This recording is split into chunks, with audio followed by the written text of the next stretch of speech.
الدولي لمدينة أكادير.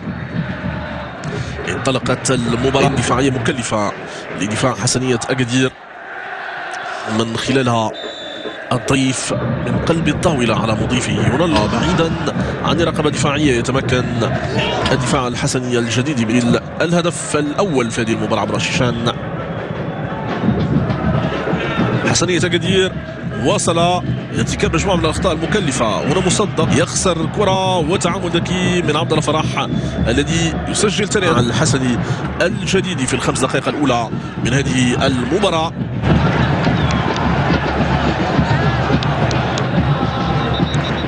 حسنية أكادير اجتهد بحثا منه على الوصول للغاب عنه توفيق سواء من ماري او باقي رفاقه.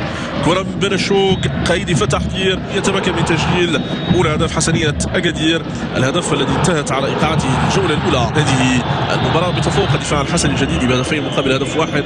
حسنية تجد فرصة لتعديل النتيجة لكنه لم يكن موفقا في ذلك ليعلن الحكم عن نهاية واحد. ملخص الجولة الثانية من مباراة حسنية أكادير والدفاع الحسني الجديد. الجولة بتفوق الدفاع بهدفين مقابل هدف واحد.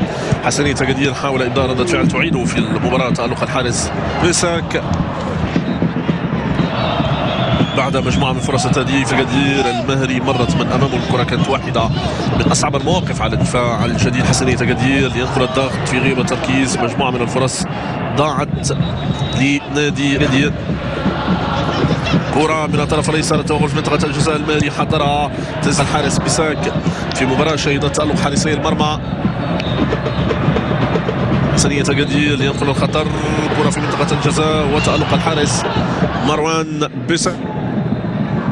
توغل جونيور بيلي في الدقائق الأخيرة من المباراة. الحكم بعد اللجوء للفار للإعلان عن ضربة جزاء يتمكن من وضعها في مرمى بيساك معلنا عن تعادل حسنية أكادير أمام الدفاع الحسني الجديد في الجولة من البطولة الوطنية. آخر الفرص في المباراة ككل.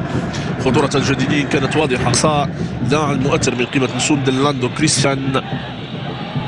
الدفاع كان بإمكانه أن ينهي المباراة منتصرا لولا تألق الحارس الجرباوي. نور زرقان كان بإمكانه أن يهدي لفريقه آخر محاولة في المباراة مرة أخرى. نور زرقان وتألق الجرباوي تنتهي المباراة 2-1.